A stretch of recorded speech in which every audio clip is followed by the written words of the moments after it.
Hi friends, welcome to Vishali's little world. இன்றைக்கி சூப்பரான Vinayagar Chaturthi special பிடி கொழுக்கட்டை, இனிப்பு காரம் ரெண்டுமே செய்ய போகிறோம். வாங்க எப்படி சூப்பராக சாஃப்டாக டேஸ்டியாக ஹெல்த்தியாக எப்படி செய்கிறதுன்னு பார்க்கலாம். வீடியோக்குள்ளே போகலாமா? ஃபஸ்ட்டு ஸ்வீட் கொழுக்கட்டையோடு ஆரம்பிப்போம். அதுக்கு எள்ளை வறுத்துக்க போகிறோம். ஒரு ஸ்பூன் எள்ளு, கருப்பு எள்ளாக இருந்தாலும் சரி, வெள்ளை எள்ளாக இருந்தாலும் சரி, ஏதாவது ஒன்று எடுத்துக்கலாம். என்கிட்ட இன்றைக்கி வெள்ளை எள்ளு தான் இருக்குது, நான் இதை எடுக்க போகிறேன். வெள்ளை எள்ளை நல்லா இது மாதிரி பொரித்து எடுத்துக்கோங்க. நல்லா படப்படன்னு பொரிஞ்சு வரும். அடுப்பை லோ ஃப்ளேமில் வச்சு பொரித்து எடுத்துக்கோங்க.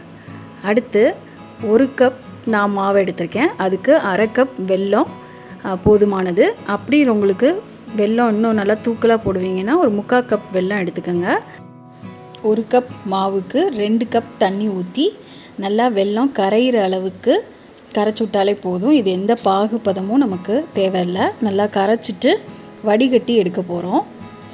ஏன்னா வெல்லத்தில் தூசு இருக்கும். அப்படி தூசெல்லாம் இல்லாத வெல்லமாக இருந்தால் நீங்கள் அப்படியே சேர்த்துக்கோங்க. இதில் எனக்கு தூசெல்லாம் இருக்குது, அதனால் நான் இதை வடிகட்டி சேர்த்துக்கிறேன். இந்த தண்ணியை அப்படியே வடிகட்டி இன்னொரு பாத்திரத்தில் மாற்றிட்டு சேர்த்தாச்சு. இப்போ அடுப்பில் வச்சுட்டு இதில் 1/4 ஸ்பூன் உப்பு, ஸ்வீட்டுக்கு எப்போவுமே உப்பு போட்டால் தான் நல்லா எடுக்கும், உப்பு சேர்த்துக்கலாம். அப்புறம் 1/2 ஸ்பூன் கடலைப்பருப்பை குக்கரில் ஏற்கனவே வேக போட்டு எடுத்து வச்சுருக்கேன், அதையும் இதில் சேர்த்துக்கலாம். 3 ஏலக்காய் தட்டி வச்சுருக்கேன், அதையும் இதில் சேர்த்துக்கலாம். நம்ம பொரிச்ச எள்ளை இதுக்குள்ளே சேர்த்துக்கலாம். கூடவே 1 கப் தேங்காய் துருவல் சேர்த்துக்க போகிறேன். நல்லா ஃப்ரெஷ்ஷானதாக சேர்த்துக்கோங்க, அப்போ தான் நல்லா டேஸ்டியாக இருக்கும். எல்லாத்தையும் நல்லா மிக்ஸ் பண்ணி விட்டுருங்க. மிக்ஸ் பண்ணி நல்லா ஒரு கொதி வந்ததுக்கப்புறமா தான் மாவு சேர்க்கணும். கொதி வரத்துக்கு முன்னாலே மாவு சேர்த்திங்கன்னா கொழுக்கட்டை நல்லா இருக்காது. நான் இன்றைக்கி ராகி மாவு எடுத்திருக்கேன். ராகி மாவில் தான் நான் இனிப்பு கொழுக்கட்டை செய்ய போகிறேன். 1 கப் ராகி மாவை இதில் சேர்த்து நல்லா எல்லாத்தையும் மிக்ஸ் பண்ணி விடுங்க. அடுப்பை லோ ஃப்ளேமில் வச்சுக்கோங்க. நல்லா கிளறி விடுங்க, அடி பிடிக்காமல் பார்த்துக்கோங்க. கூடவே ஒரு 2 ஸ்பூன் நெய் விட்டிங்கன்னா நல்லா இன்னும் வாசமாக இருக்கும், ரொம்பவே டேஸ்டியாக இருக்கும். நல்லா சேர்த்துட்டு எல்லாத்தையும் நல்லா மிக்ஸ் பண்ணி மாவை நல்லா கிளறி கொடுக்கணும்.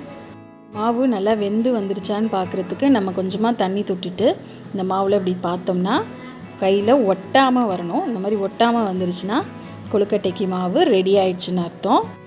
இதே பாத்திரத்தில் வச்சிங்கன்னா காஞ்சு போயிடும். அதனால் இன்னொரு பிளேட்டுக்கு மாற்றி மூடி போட்டு வச்சுருங்க. அடுத்து நம்ம செய்ய போகிறது கார கொழுக்கட்டை. இதுக்கு வீட்டில் அரைச்ச அரிசி மாவு எடுத்து வச்சுருக்கேன்.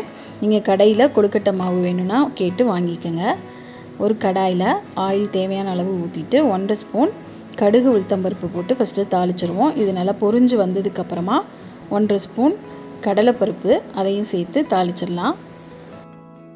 கடுகு கடலைப்பருப்பு ரெண்டும் நல்லா பொரிஞ்சு வரணும்.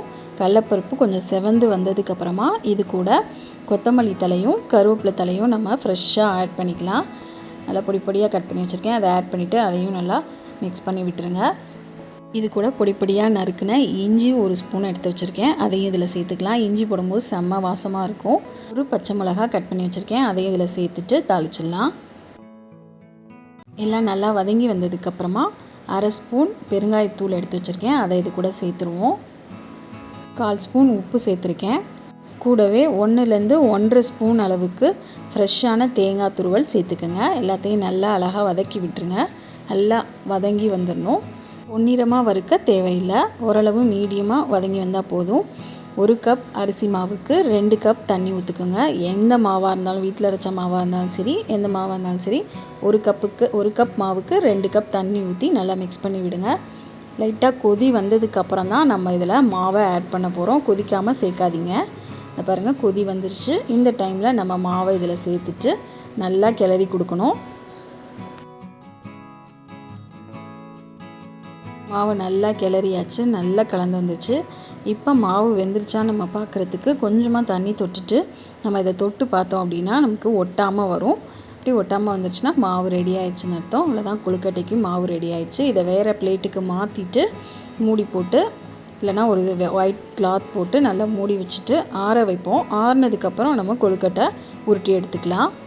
இது ஆறுற டைமில் நமக்கு இனிப்பு கொழுக்கட்டை ஆறிடுச்சு மாவு. அந்த மாவை இப்போ நம்ம லைட்டாக பிசைஞ்சு எடுத்துட்டு கையில் நெய்யோ இல்லை எண்ணெயோ நல்லெண்ணெயோ ஊற்றிட்டு நம்ம மாவு பிடிக்க வேண்டியதான்.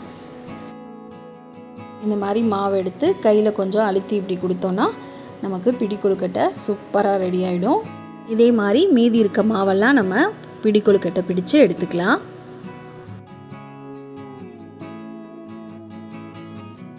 பிடிச்ச பிடி கொழுக்கட்டையெல்லாம் நான் இட்லி பாத்திரத்தில் வச்சு தான் வேக வைக்க போகிறேன். இந்த மாதிரி ஒரு ஒயிட் கிளாத் போட்டு அதில் நான் எல்லாத்தையும் அடுக்கி வச்சு வேக வைக்க போகிறேன். ஒயிட் கிளாத் வேண்டாம் அப்படின்னா வாழை இலை இருந்ததுன்னா அந்த சைஸ்க்கு கட் பண்ணிவிட்டு அதில் வச்சு வேக வைங்க. வாழை இலையோட கொழுக்கட்டையோட வாசனையும் சேரும்போது செம்ம டேஸ்ட்டாக செம்ம வாசனையாக இருக்கும், சூப்பராக இருக்கும். அடுத்து கார கொழுக்கட்டைக்கும் ரெடி பண்ணிக்கலாம். கையில் எண்ணெய் தடவிக்கிட்டு இதே மாதிரியே பிடிச்சி எடுக்க வேண்டியதான். அழுத்தி இது மாதிரி ப்ரெஸ் பண்ணோம் அப்படின்னா அழகாக பிடி கொழுக்கட்டை ரெடி ஆகிடும், சூப்பராக ரெடி ஆகிடும். வர விநாயகர் சதுர்த்திக்கு இது மாதிரி சூப்பராக பிடி கொழுக்கட்டை காரத்தில் ஒன்று இனிப்பில் ஒன்று செஞ்சு உங்கள் வீட்டில் இருக்க எல்லாத்தையும் அசத்துங்க.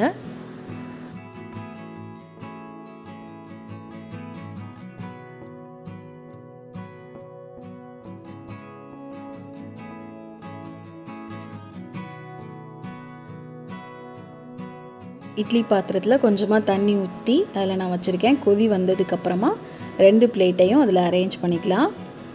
கார கொழுக்கட்டை வச்சுட்டேன். அடுத்து இனிப்பு கொழுக்கட்டையும் அது மேலே வச்சுட்டு மூடி போட்டு ஒரு 10 நிமிஷம் வேக விட்டால் சூப்பரான கொழுக்கட்டை நமக்கு ரெடி ஆகிடும்.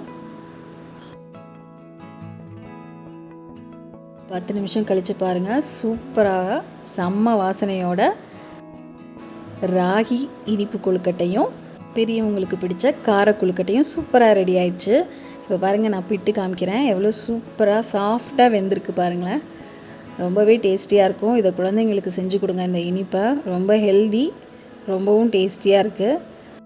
விநாயகர் சதுர்த்திக்கு இதே மாதிரி சூப்பராக கொழுக்கட்டை செஞ்சு உங்கள் வீட்லேயும் அசத்துங்க. இந்த வீடியோ பிடிச்சிருந்துச்சின்னா ஒரு லைக் கொடுத்துருங்க. சேனலை புதுசாக பார்க்குறவங்க சப்ஸ்கிரைப் பண்ணிவிடுங்க. Happy Vinayagar Chaturthi. Thanks for வாட்சிங். Bye friends.